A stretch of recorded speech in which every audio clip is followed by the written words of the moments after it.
ce projet des Portes Saint-François, le thème qu'on nous a donné, c'est les fonds marins. Et c'est dans l'idée d'une créature ou une plante un peu abstraite, que ce soit pas vraiment représentatif d'un poisson ou quelque chose comme ça. La première étape du développement d'un projet, c'est toujours faire de la recherche d'images, de choses qui nous plaisent, de matériaux qui nous plaisent. J'ai tout mis à plat, tout ce qui me venait par rapport au sujet.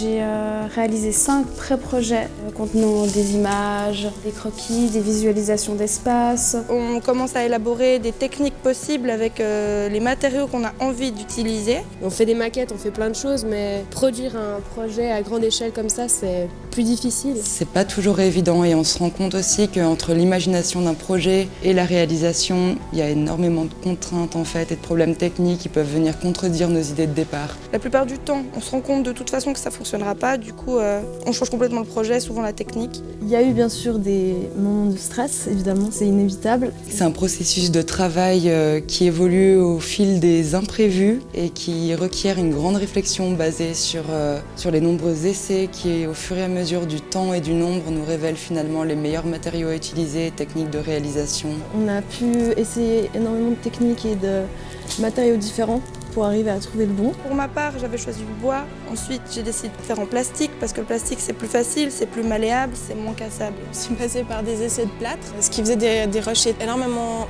lourds. Du coup, on a eu énormément de personnes qui sont intervenues sur le projet, qui étaient en rapport avec des réalisations de décors de théâtre, qui nous ont donné pas mal d'astuces.